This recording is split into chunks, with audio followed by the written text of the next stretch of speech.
Buenas noches, queridos hermanos y queridos amigos.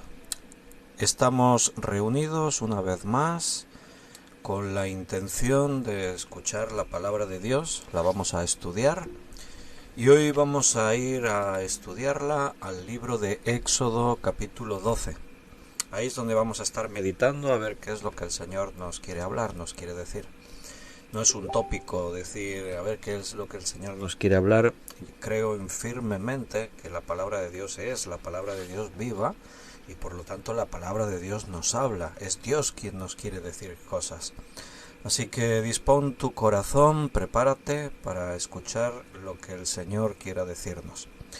Y vamos a hacer una oración, así vamos a disponer nuestro corazón y le vamos a pedir a Dios que sea Él quien nos dirija. Señor, gracias porque estás con nosotros siempre, a todo momento, en todas las circunstancias de nuestra vida. Y Señor, queremos pedirte que ahora también en este momento, en este tiempo, esta actividad que hacemos de venir a estudiar juntos tu palabra, esté guiada y controlada por ti.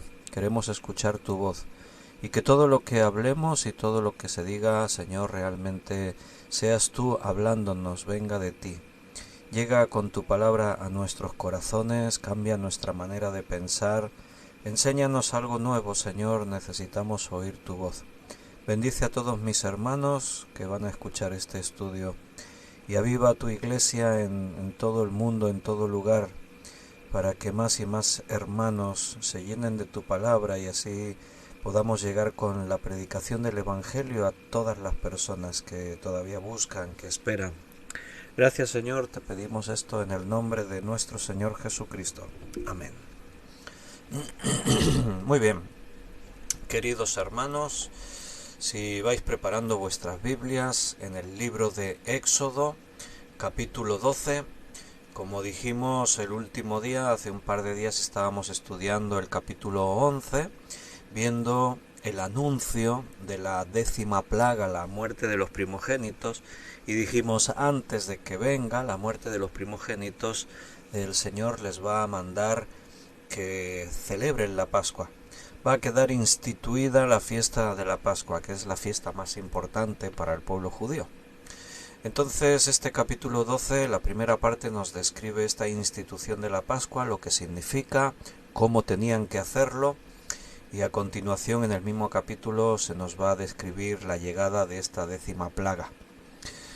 Y antes de que comencemos a ver todo lo que dice aquí el texto, solamente me tomo aquí unos segunditos, no os preocupéis, para saludar, corresponder a los hermanos que han escrito un saludo.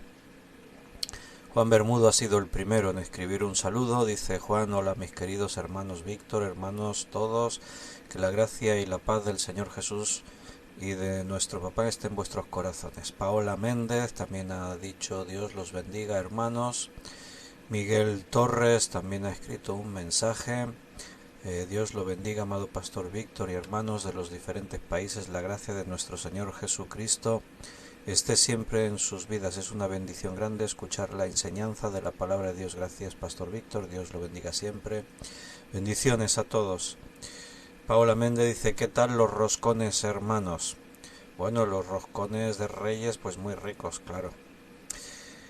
Y aquí Ana Karina dice: buenas tardes, pastor y hermanos, bendiciones, un fuerte abrazo. Carmen Reyes también dice: buenas noches, familia en Cristo, que Dios nos acompañe en este estudio, mil bendiciones. Jacinta Solís dice: pastor, buenas tardes, Víctor, que mi Dios derrame abundante bendiciones para usted y su bella familia, en el espíritu de mi Dios esté siempre con todos. Amén. Yalikatu, buenas noches. Y esos son los mensajes que hay así hasta este momento. Mira, acaba de entrar el mensaje de José Luis. Buenas noches, querida familia. En Cristo Jesús, bendiciones. Y Santos Enríquez también ha escrito: buenas noches, Pastor Víctor. Damos gracias a Dios por juntarnos cada día. Pues sí, muchas gracias a Dios que nos permite esta bendición de encontrar este ratito en medio de nuestros ajetreos y prisas diarias para poder abrir la palabra, su palabra, y escuchar su voz. Así que bienvenidos a todos, un abrazo muy fuerte, que Dios os bendiga. Paco y Rosario acaban de escribir: buenas tardes a todos mis hermanos. Ana Rita también ha escrito: Muchas bendiciones para todos. Bien, vamos a Éxodo 12, 1 en adelante, vamos a leer. Bienvenido Juan Vázquez, Silvia, que acaban de escribir también un mensaje. Estamos justo empezando a leer Éxodo 12, 1. Habló Jehová a Moisés y a Aarón en la tierra de Egipto, diciendo: Este mes os será principio de los meses, para vosotros será este el primero en los meses del año. Hablad a toda la congregación de Israel, diciendo: En el 10 de este mes tómese cada uno un cordero según las familias de los padres, un cordero por familia. Mas si la familia fuere tan pequeña que no baste para comer el cordero, entonces él y su vecino inmediato a su casa tomarán uno según el número de las personas, conforme al comer de cada hombre haréis la cuenta sobre el cordero. El animal será sin defecto, macho de un año, lo tomaréis de las ovejas o de las cabras, y lo guardaréis hasta el día 14 de este mes, y lo inmolará toda la congregación del pueblo de Israel entre las 2 tardes. Y tomarán de la sangre, y la pondrán en los 2 postes y en el dintel de las casas en que lo han de comer. Y aquella noche comerán la carne asada al fuego, y panes sin levadura con hierbas amargas lo comerán.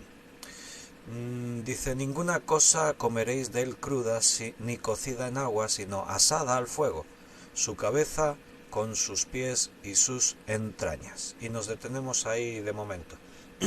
Aquí es donde se inventó la barbacoa. El mandato es que se tenía que comer asada al fuego, no cocida y tampoco cruda. Bien, como hemos dicho, aquí se instituye la fiesta de la Pascua. Y entre las fiestas que Israel celebraba, la mayoría de ellas fueron instituidas directamente por Dios, y esta es una de ellas, la más importante, una fiesta instituida por Dios mismo. Y la Pascua lo que hace es conmemorar la liberación de Israel de Egipto. Dios liberó a su pueblo después de 430 años de esclavitud. Dios oyó la voz de sus hijos, del pueblo, y vino, descendió a ellos y los liberó. Y este día, por fin, el día de la Pascua, se va a celebrar como ese día en el que por fin Dios los saca de esta tierra. Y no celebran que Faraón los dejó ir, celebran que Dios los liberó.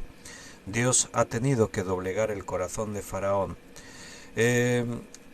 Hermanos, hace pocos días, hace un par de semanas, estábamos hablando si el cristiano debe celebrar la Navidad. Y solamente fíjate que la celebración de fiestas es algo que Dios mismo es quien instituyó, el celebrar fiestas. ¿Qué es lo que se recordaba aquí? La liberación de Egipto, cómo Dios los liberó de ese día, incluso cuando la muerte azotó toda la tierra de Egipto, y todos los primogénitos murieron, pero en la tierra de los hebreos no hubo muerte. Entonces la fiesta de este tipo celebra algo que ellos recuerdan, y está bien celebrar fiestas para recordar cosas importantes. De hecho, pues yo creo que muchos de vosotros celebráis cosas, ¿no? Por ejemplo, un aniversario de boda, el cumpleaños, una celebración, pues no sé, uno puede... es bíblico, uno puede recordar y establecer, incluso familiarmente, se pueden establecer esos recordatorios, esas fiestas para recordar algo importante. Estamos en las manos de Dios y nuestros recordatorios de días importantes seguro que tienen que ver con todo lo que Dios está haciendo en nuestra vida. Entonces, lo primero que Dios dice es que este mes os será principio de los meses. Para vosotros será este el primero de los meses del año. O sea que se convierte en el comienzo del año para los hebreos. Este mes para los hebreos se llama el mes de Nisán, que corresponde a nuestros meses de marzo y abril. Entonces, para ellos, el mes de Nisán, nosotros marzo y abril, será el comienzo del año. ¿Por qué? Porque representa una nueva vida para Israel. Es como empezar a vivir una nueva vida. Hasta ahora han vivido como esclavos. A partir de ahora van a vivir como libres. Antes de esto se regían por otra forma de medir el año, que para ellos comenzaba en el mes de septiembre.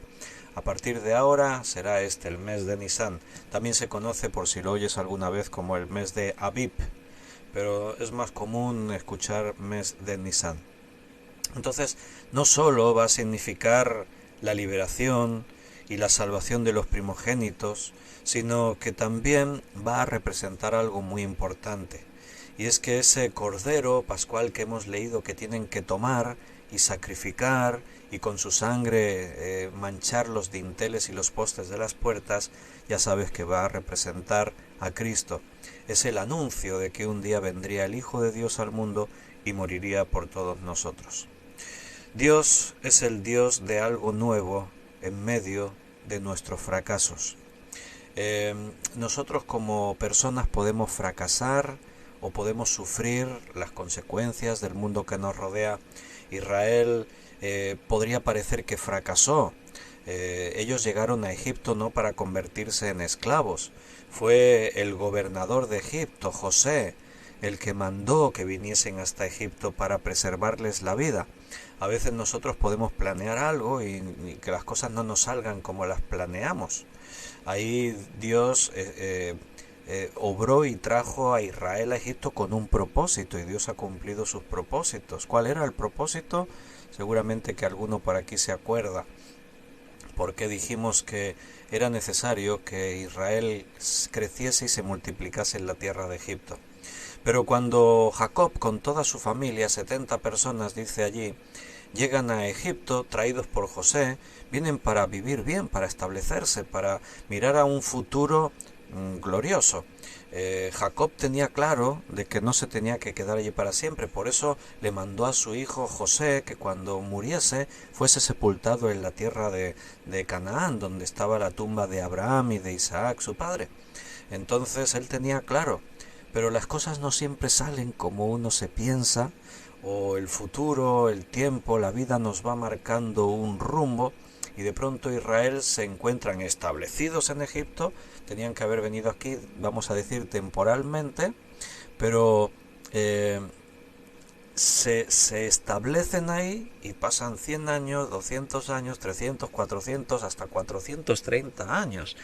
Y las cosas ni siquiera salen pues como uno podría pensar que se cumpliría la bendición. Dios le prometió a Abraham que iban a ser bendecidos y que se multiplicarían y que serían una nación, y resulta que ahora son esclavos. Pero no nos olvidemos que si Dios está con nosotros, Dios tiene un plan, y en medio de nuestros fracasos Dios hace cosas nuevas. En Apocalipsis 21:5 es la culminación de la historia de este tiempo, de la humanidad como la conocemos y del universo como lo conocemos. Y allí, en ese capítulo 21, se nos explica cómo este mundo y este universo que conocemos pasan. Dice Juan allí, y el cielo y la tierra pasaron y ya no se vieron más. Pero Dios hizo nuevas otras cosas, y allí Jesús dice, he aquí, capítulo 21 de Apocalipsis, versículo 5, y dice allí el Señor Jesús, he aquí, yo hago nuevas todas las cosas. El Señor un día va a hacer nuevo todo. Vamos a dejar atrás la esclavitud de este mundo, entre comillas lo de esclavitud, porque nosotros como hijos de Dios ya no somos esclavos del pecado ni de la muerte. Lo digo en un sentido figurado, de liberarnos de este cuerpo de muerte, como el apóstol Pablo también dice allí en Romanos 7, y entrar a la eternidad, que es lo que Dios tiene preparado para nosotros. Ese será nuestro estado definitivo, con un cuerpo nuevo, glorificado, en una nueva creación donde no habrá sufrimiento, no habrá más lágrimas, llanto, muerte, destrucción, violencia. Todo será perfecto y viviremos para siempre con el Señor. Entonces, aquí el Señor les da un nuevo comienzo a su pueblo. El Señor nos dio un nuevo comienzo a cada uno de nosotros cuando creímos en Jesús. La Biblia lo llama a eso nacer de nuevo. Nacimos de nuevo a una vida nueva. Dejamos atrás nuestra naturaleza pecaminosa, carnal, y ahora andamos en el Espíritu. O por lo menos debería ser así. Si el creyente no madura, no crece lo suficiente, se puede encontrar con el problema de estar todavía batallando con esos deseos de la carne. Pero tenemos que conseguir salir de ahí. Cuando dice ahí en el versículo 3, hablad a toda la congregación de Israel, es la primera vez, aquí en la Biblia, en el Antiguo Testamento, que se utiliza esta expresión, la congregación.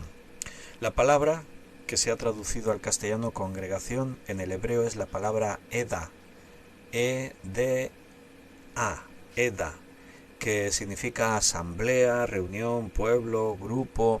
Es la primera vez que Dios le dice, háblale a la congregación, o mi congregación, ¿no? Refiriéndose a su pueblo, al grupo de los hijos que se reúnen en su nombre, con los que Él trata, con los que Él está trabajando. En el Nuevo Testamento ya no se utiliza esa expresión, se cambia la expresión a iglesia, en el griego ekklesia, que vendría a significar literalmente llamados fuera. Pero la idea es esta, somos un grupo, somos un cuerpo, somos una congregación, somos la iglesia. No hemos sido llamados a vivir una fe en solitario, que cada uno vaya por su lado.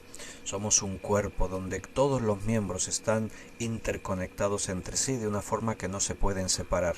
Por eso se utiliza esta metáfora del cuerpo humano, Cristo en la cabeza, todos nosotros somos miembros del cuerpo, y por lo tanto la mano no le puede decir al pie no te necesito, ni el ojo le puede decir a la boca no tengo necesidad de ti, ni la nariz a la oreja, etcétera. El otro día en el estudio de Primera de Juan estábamos hablando de todas estas cosas. Entonces, esa unidad que hemos recibido en el Señor, en nuestra fe en Cristo, es algo que tenemos que vivir, tenemos que crecer. Sería un buen reto para el 2023 profundizar más en nuestro amor por los hermanos. Así estamos planteándolo el martes pasado en el estudio de Primera de Juan, y ahí vamos a hablar mucho del amor entre los hermanos. Tiene que ser algo visible, algo notable, que cuando la gente nos vea se cumpla lo que Jesús decía: en esto conocerán que sois mis discípulos si tenéis amor los unos por los otros. Y en el mundo la gente se ama y comparten cosas y hay grupos, pero debemos ser diferentes a todo lo que hay en el mundo, de tal manera que cuando la gente nos vea y vea el amor que nos tenemos, se sorprendan y digan, vaya, estos son diferentes a todos los demás. Así que tenemos un gran reto por delante, crecer en ese amor, un amor puro, sincero, sin intereses, por encima de cualquier egoísmo y mala intención, y ahí tenemos que profundizar y crecer en todo eso. Vamos a hablar mucho más de esto los martes con el tema de Primera de Juan.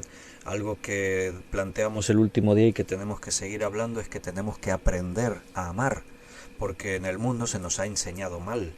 Entonces es una tarea pendiente crecer en estas cosas. Entonces, bueno, pues ahí el Señor da instrucciones. En este versículo 3 comienza: en el 10 de este mes, tómese cada uno un cordero según las familias de los padres, un cordero por familia. Entonces tomaban el cordero el día 10, lo hemos leído antes, y dice que lo tenían que tener con ellos hasta el día 14. Aquí hay un detalle interesante. O sea, el cordero entraba a la casa con la familia el día 10 y lo iban a tener 4 días viviendo con ellos. De esta manera, el cordero se volvía parte de la familia. Era como una mascota. O sea, cuando tú coges a un animalito y te lo quedas a vivir en tu casa, y te lo quedas un día, 2 días, 3 días, 4 días. Mira, los 4 días es un tiempo determinante. Si te gustan los animalitos, después de 4 días te lo quedas. Si no te gusta antes de los 4 días, dices, no quiero este animal en mi casa. Pero el Señor les está mandando algo con un significado. Lo tomaréis el día 10, dice, y será sacrificado el día 14. El cordero va a vivir con ellos 4 días, se va a convertir en uno más de la familia. Así que el cordero, cuando sea sacrificado, va a ser querido y lamentado. Los que tenéis mascotas, y por aquí hay algunos, ahí está Rocío, que dice que lleva tiempo de baja, esperemos que su promesa se cumpla, volver este año a los estudios. Muy bien. Rocío tiene mascota, nosotros tenemos mascotas, hay hermanos por ahí que tenéis mascotas. Y tú sabes que una mascota, un perro, un gato, un loro, lo que sea, se convierte en uno más de la familia, forma parte de la familia. 4 días no es demasiado, pero suficiente para tomarle cariño a ese animalito. está en casa, le das de comer, viene y busca tu calor y tratas con él y lo acaricias.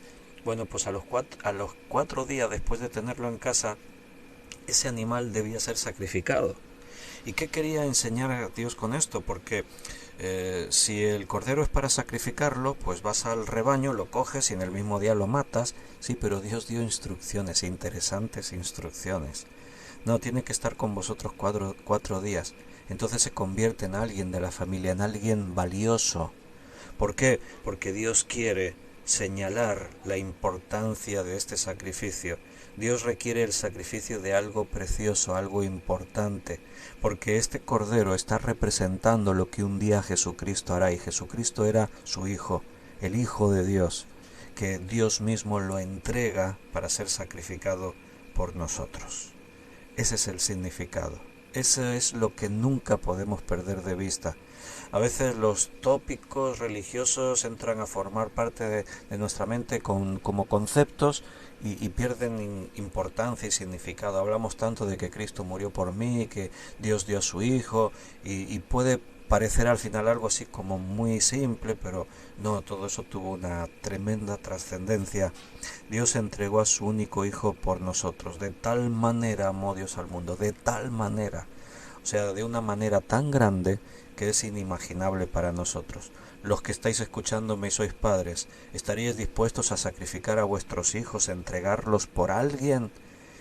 Bueno, pues seguramente la respuesta es no, prefiero entregarme yo, pero a mi hijo no. ¿Y encima lo entregaríais por alguien que no se lo merece? ¿Por alguien indigno? ¿Por alguien malvado? ¿Por alguien que busca lo malo de ti? O sea, contra ti, mejor dicho. No, pues eso es lo que hizo Dios por nosotros. Dio a su Hijo por un mundo que lo aborrecía y estaba rebelado contra él. Si la familia es pequeña, bueno, pues busca hacerlo en conjunto con tu vecino. Fíjate que Dios hasta les da instrucciones sobre detalles prácticos. Aquí no se nos habla de cuán grande era la familia o menos la familia, pero después los rabinos judíos, en las prácticas de la Pascua y de todas estas cosas, fueron estableciendo ya cosas más precisas, y los rabinos judíos determinaron que el sacrificio del cordero de la Pascua se debía sacrificar y comer mínimo entre 10 personas y máximo entre 20. O sea, se hizo todavía más concreto la práctica que aquí el Señor dijo. Si es una familia pequeña, pues se juntan con el vecino inmediato. Y así se aprovecha todo mucho más, ¿no? O sea que es un principio práctico. Y los judíos pues determinaron que es una familia pequeña. Ellos determinan menos de 10 personas. Así que a partir del cordero tiene que consumirse mínimo entre 10 personas, máximo entre 20. En la última cena, Jesús celebra la Pascua con sus discípulos. ¿Cuántos eran para celebrar la Pascua? 13. 12 apóstoles y Jesús. Así que cumplían este requisito, esta instrucción que se dio a la hora de celebrar este sacrificio y esta cena. Otra de las cosas que se establecen aquí, también lo hemos leído en el versículo 5, el animal será sin defecto, dice ahí. Y bueno, como estamos diciendo, ¿por qué sin defecto? Porque representa a Jesucristo, a un sacrificio que sería perfecto, hecho por una persona perfecta. El hecho de decir que el cordero sea sin defecto, bueno, se podría buscar alguna imperfección, ¿no? ¿Dónde está el cordero perfecto? No, pero es lo que representa, no te olvides. Cristo no cometió pecado, nunca pecó, Él fue sin defecto y por eso se ofreció por nosotros a morir en nuestro lugar. Si Él hubiese tenido defecto, si Él hubiese tenido un pecado, aunque fuera pequeño a nuestros ojos, Él no podría haber muerto por nosotros. Necesitaba ser puro, perfecto, sin mancha, para poder ser sacrificado en nuestro lugar. Si Él hubiese pecado, hubiese pagado por su propio pecado con su vida. Pero como Él no cometió pecado, pagó por nosotros, se ofreció en nuestro lugar para satisfacer la ley. Él murió en el lugar de cada uno de nosotros. Te voy a mostrar un par de versículos en el Nuevo Testamento que nos hablan de este sacrificio perfecto de Jesús. Así lo podemos contrastar con esa norma que el animal será sin defecto. Dice en Primera de Pedro, capítulo 1, versículo 19. Voy a leer el 18 y el 19. Primera de Pedro 1, 18 y 19.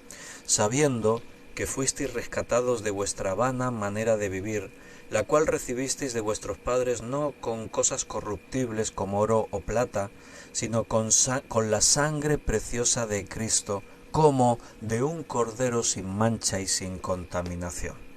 ¿Te das cuenta cómo Pedro utiliza esta idea de lo que representaba el sacrificio del cordero pascual? Y así se había dicho que sea sin mancha y sin defecto, y ahora Pedro dice, así se ofreció Cristo en rescate de nuestra vana manera de vivir. Él murió para rescatarnos.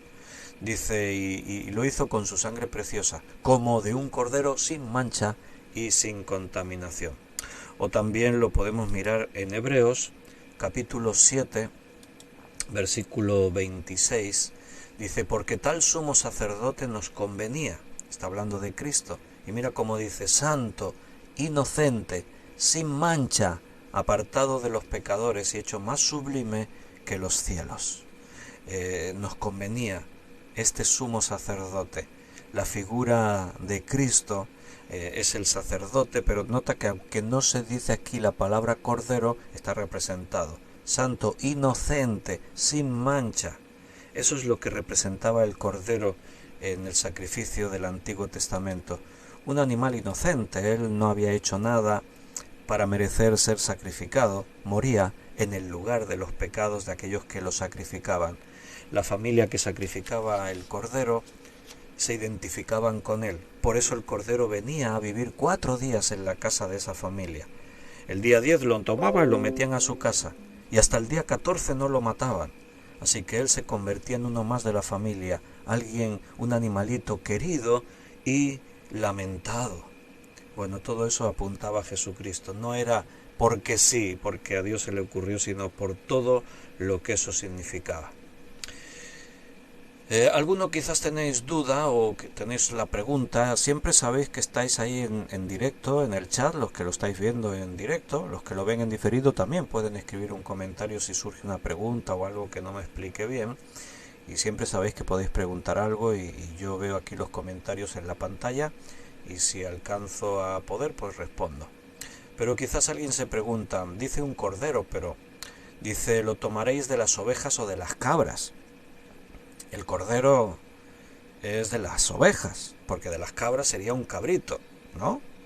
De 1 año, o sea, tenía que ser joven, tenía que ser sin defecto, tenía que ser joven, y dice de entre las ovejas o las cabras.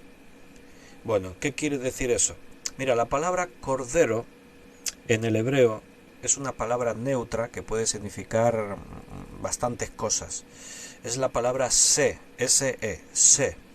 Y esa palabra significa eso, animal, se puede significar incluso carnero, puede significar diferentes tipos de animales, pero según el contexto, cuando aquí se está hablando del Cordero de la Pascua, Dios ya especifica y dice que puede ser de la oveja o de la cabra.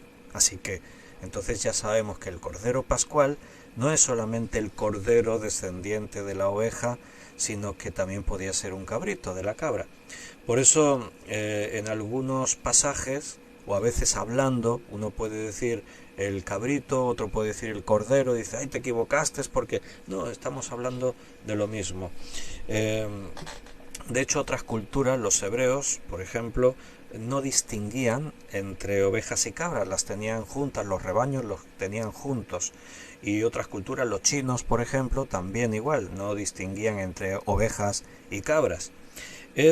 Nosotros sí que distinguimos ovejas y cabras. No, no, no, esos son distintos. ¿Por qué? Porque en el Nuevo Testamento aparece esa distinción. Dios hace distinción en el Nuevo Testamento, pero esta distinción tiene una enseñanza espiritual en cuanto a las formas, no en cuanto al sacrificio o la fiesta de la Pascua o lo que representaba todo esto. Dios ahora en el Nuevo Testamento hace esa distinción. Lo encontramos en diferentes lugares, pero si miramos ahí en Mateo 25, versículo 32, en el juicio final, el Señor dice que serán reunidas delante de Él todas las naciones y apartará los unos de los otros, como aparta el pastor las ovejas de los cabritos.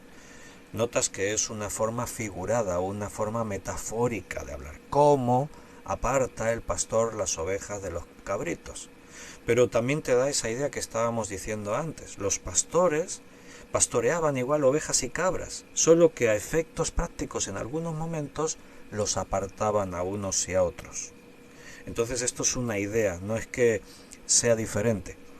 La figura que aparece en el Nuevo Testamento, tú ya sabes, es que nosotros somos ovejas del Señor, porque el Señor ahora toma la figura del pastor, el buen pastor que da su vida por las ovejas. Entonces por eso de ahí aparecen estas enseñanzas. El pastor da su vida por las ovejas, por los cabritos no, pero es una forma metafórica de hablar, entiéndelo, lo que significa esto espiritualmente. Entonces ahí el Señor les da estas instrucciones, puede ser de las ovejas o puede ser de las cabras. Lo que sí que dice es que tiene que ser joven, de 1 año, que tiene que ser sin defecto. Todas esas cosas no se pueden pasar por alto.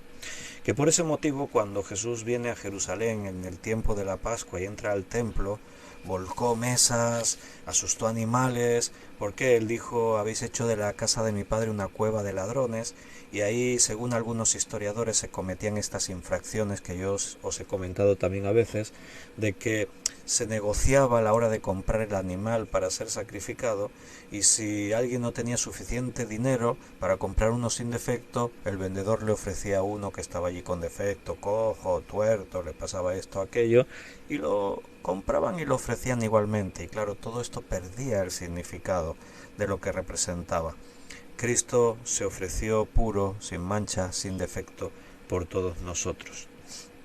Y también se da ahí la instrucción de que dice, lo inmolará toda la congregación del pueblo de Israel entre las 2 tardes. El cordero tiene que ser inmolado, tiene que ser muerto, sacrificado. Su sangre será ofrecida a Dios y el animal, la carne, será consumida, se podrá comer. Al decir entre las 2 tardes, se refiere entre las 2 tardes desde la bajada del sol a la puesta del sol, o sea, entre las 2 tardes. Cristo murió también así al atardecer. Entonces todo eso pues tiene significados en cuanto a lo que la Biblia después nos enseña cómo fue la historia de la muerte y sacrificio de Jesús. Versículos 7 al 11, voy a recordarlo otra vez, lo hemos leído ya. Y tomarán la sangre y la pondrán entre 2 postes en el dintel de las casas en que lo han de comer. Y aquella noche comerán la carne asada al fuego y panes sin levadura, con hierbas amargas lo comerán. Ninguna cosa comeréis de él cruda ni cocida en agua, sino asada al fuego, su cabeza con sus pies y sus entrañas. Ninguna cosa dejaréis de él hasta la mañana, y lo que quedare hasta la mañana lo quemaréis en el fuego. Y lo comeréis así, ceñidos vuestros lomos, vuestro calzado en vuestros pies, y vuestro bordón en vuestra mano, y lo comeréis apresuradamente. Es la Pascua de Jehová. Aquí tenemos las instrucciones de cómo se tenía que comer esta fiesta de la Pascua. Pero antes de comerla, ahí el Señor les dice, antes de que se pudiese comer su sangre, debía ser aplicada en la casa. El dintel y los postes, o sea, lo que era la puerta para entrar a la casa, debía ser marcada, manchada con la sangre de ese animal. Esta era la parte que se ofrecía a Dios, la sangre. Lo que Cristo va a hacer por nosotros, derramar su sangre. El resto del animal va a servir para comer, la familia lo va a comer. Todo esto tiene un significado, igual que para Para nosotros ahora Cristo, su sangre fue derramada para limpiar nuestros pecados. La sangre de Cristo sirvió para eso, para marcar nuestras casas. Ahora nuestras casas han sido santificadas. Cuando ellos entraban o salían de la casa, cada vez que entraban a la casa veían la sangre. Entonces era como un recordatorio. El Señor nos dijo que debía ser derramada sangre para que la muerte no llegase a este hogar.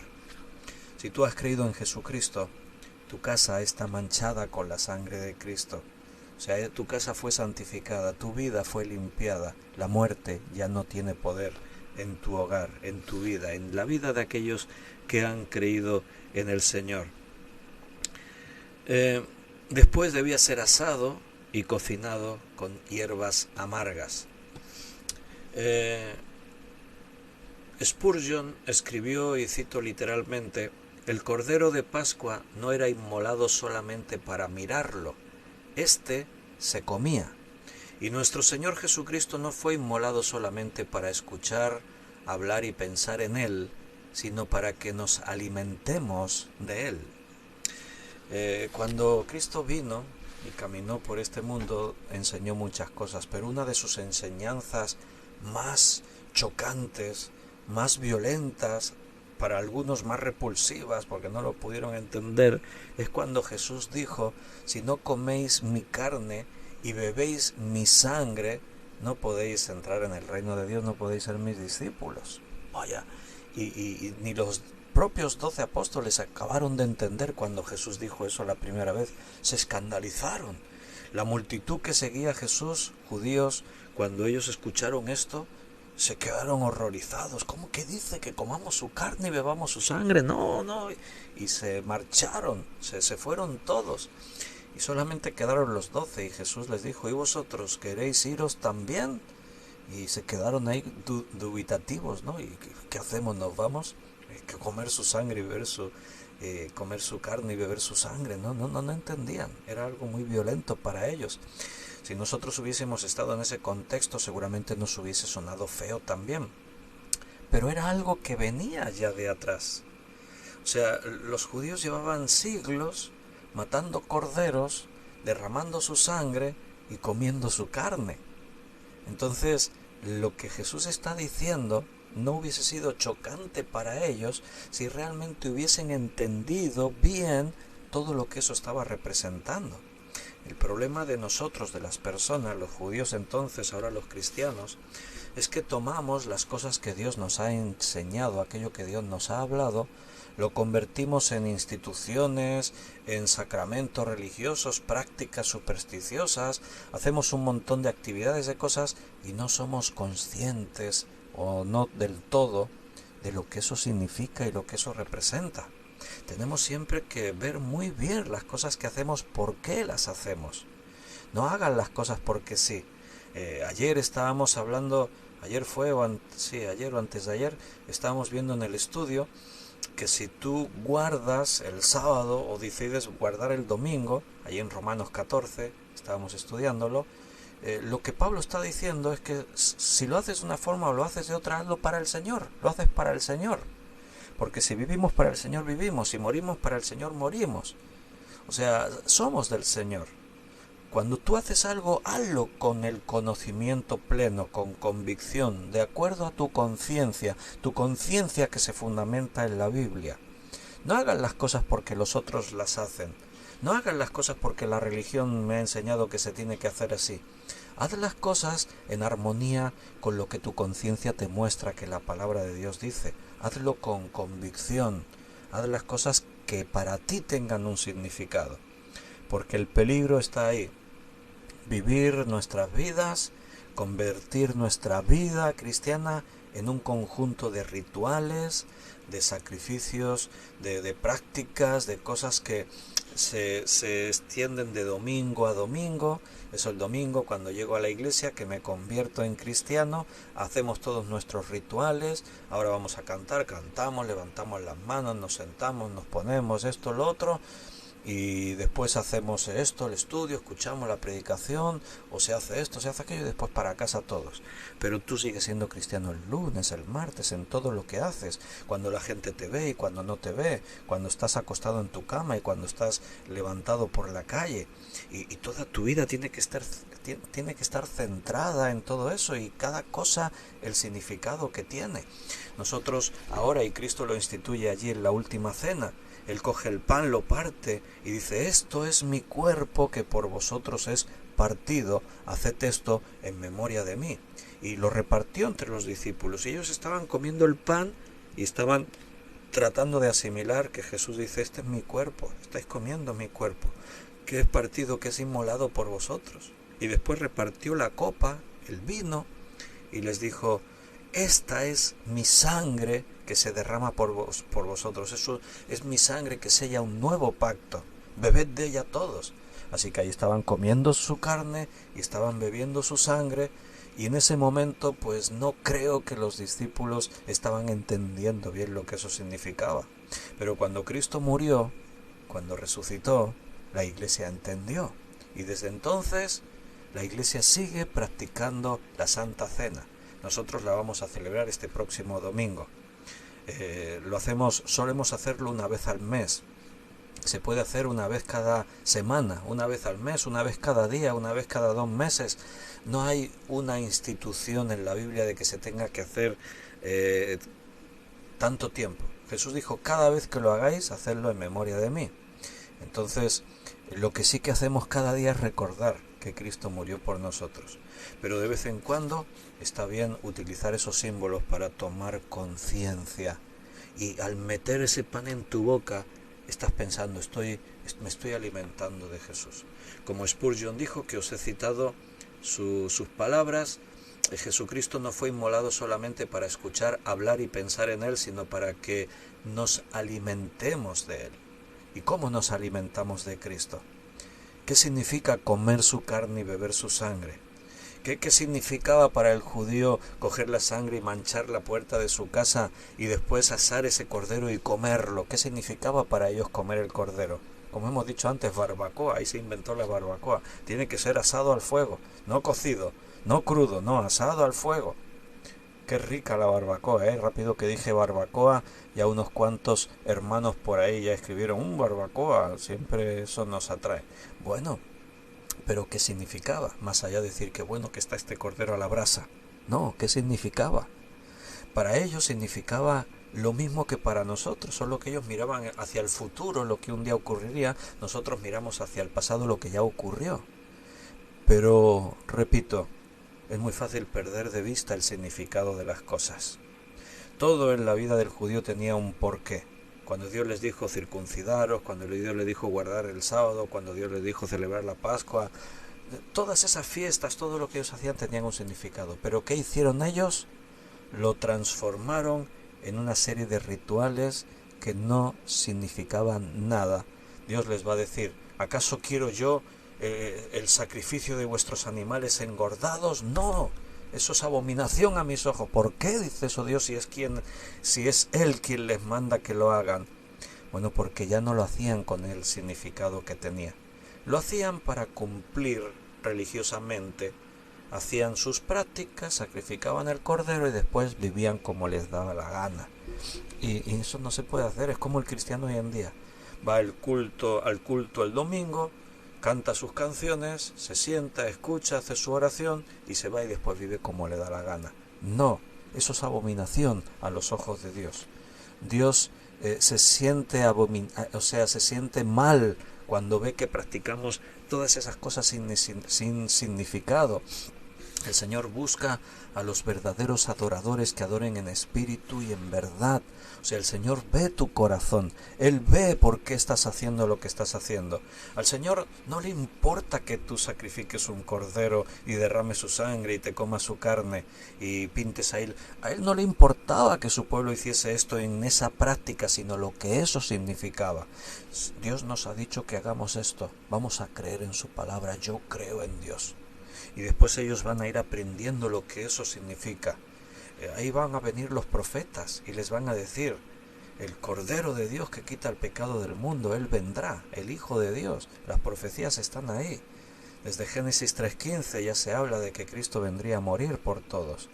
Entonces, a Dios no le interesa, como al judío no le interesaba a Dios que se circuncidara.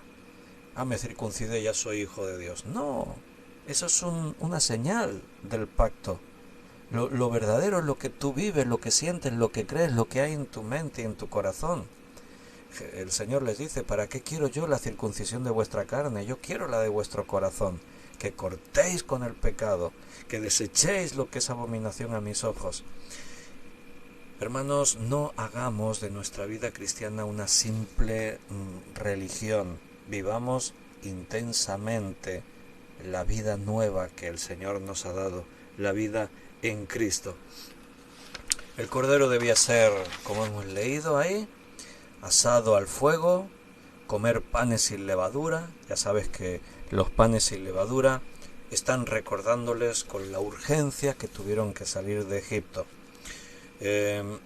Tú sabes que el pan se prepara, hoy en día vas y lo compras en la panadería o en el supermercado, pero durante siglos el pan que se consumía se cocinaba en la propia casa. No había panaderías, en las casas se cocinaba el pan. Entonces ahí tú sabes que para cocinar el pan se prepara la masa y la masa tiene que fermentar. Para eso se usa la levadura. La levadura no es otra cosa que masa fermentada. Está, digamos, hay unas bacterias que afectan a la masa y la hacen fermentar.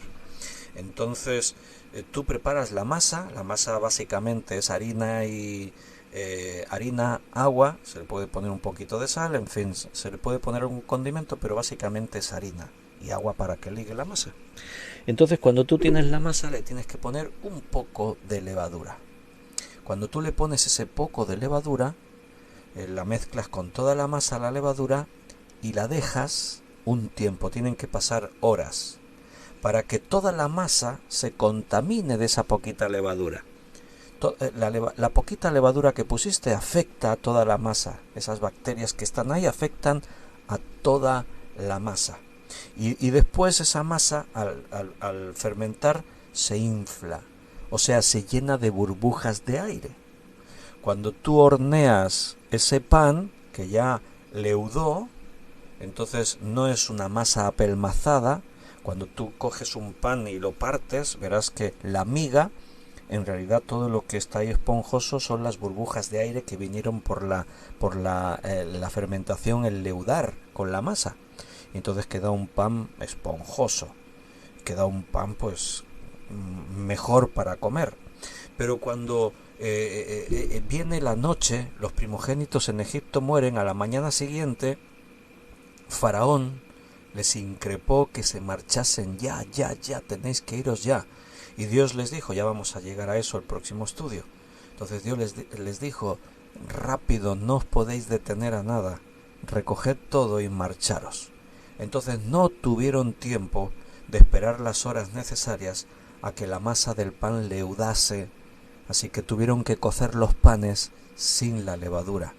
Fue amasar y cocer para llevar para el camino el pan.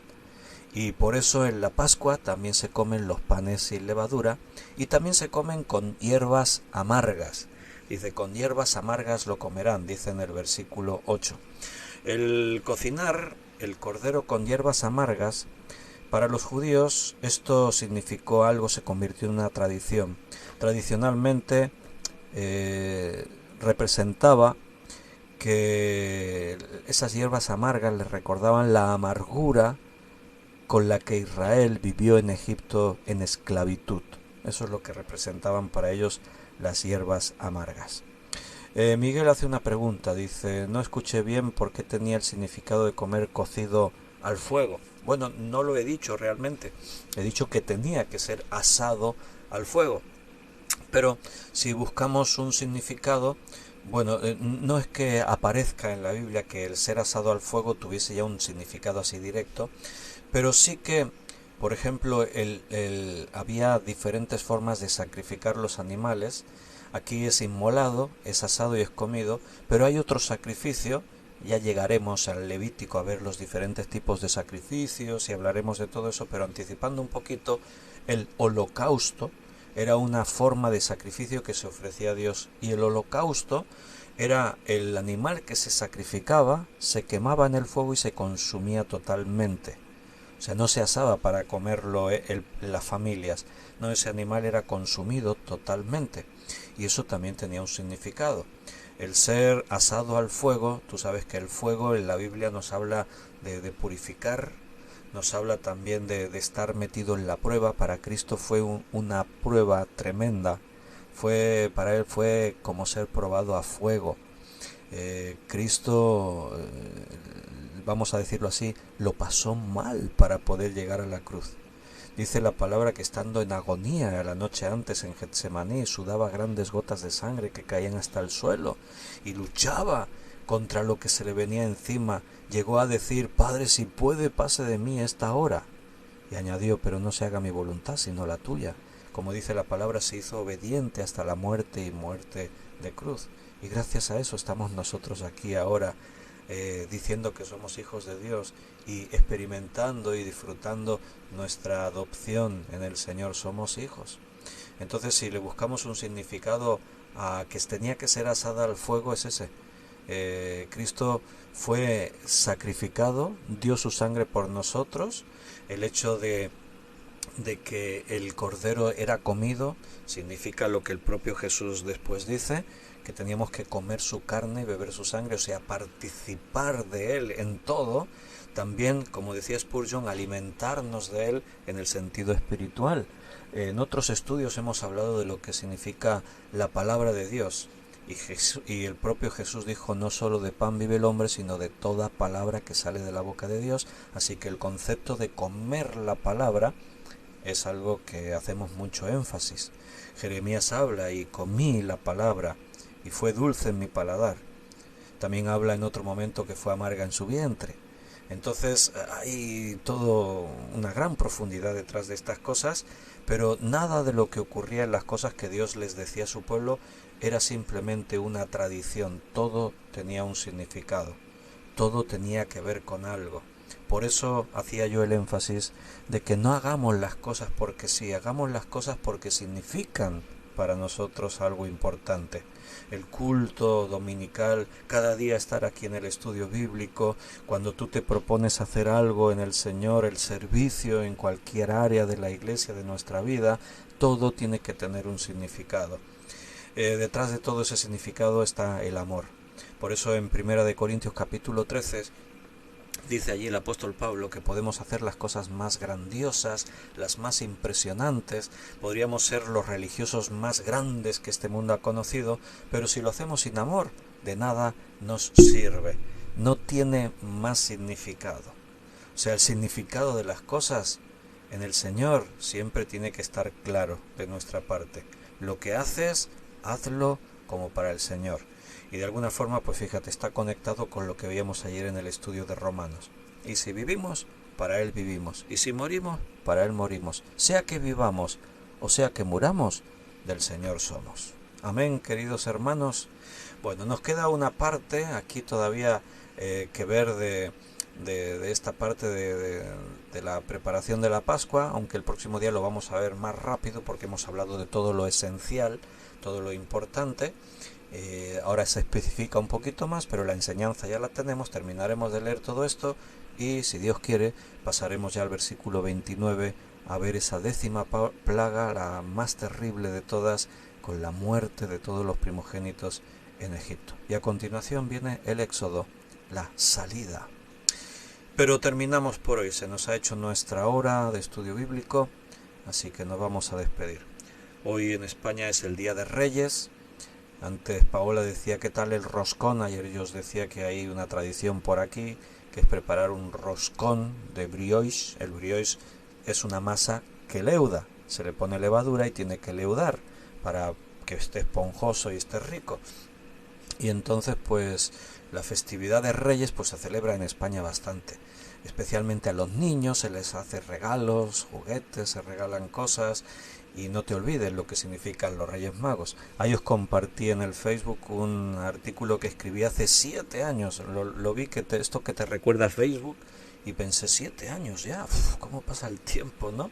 Y ahí hice un pequeño comentario de lo que eran los Reyes Magos, lo que representan, lo que significan. En Facebook estos días y en redes pues hay muchas explicaciones en las páginas cristianas de lo que significan los Reyes Magos. Que ni eran reyes, ni eran tres, ni eran magos, ¿no? Alguien dijo, bueno, magos significaba algo distinto a lo mejor a lo que significa hoy en día. Pero no lo explico ahora. Ahí tenéis ese artículo y otros muchos por internet. Que Dios os bendiga, hermanos. Nos despedimos por hoy. Mañana es viernes. Terminemos con la serie de bibliología y vamos a comenzar una serie nueva. Comenzamos año, será el primer viernes del año 2023, así que vamos a estudiar historia de la Iglesia. Sería la segunda parte, porque la primera fue el estudio del libro de Hechos. Y vamos a estudiar la historia de la Iglesia de una forma más general a partir del libro de Hechos, pero creo que va a ser muy interesante. Todo cristiano debería ser muy buen conocedor de su historia y hay muchas cosas que aprender de la historia. Así que, sí, mañana es sábado, dice Belén. Estoy despistado con esto de las fiestas.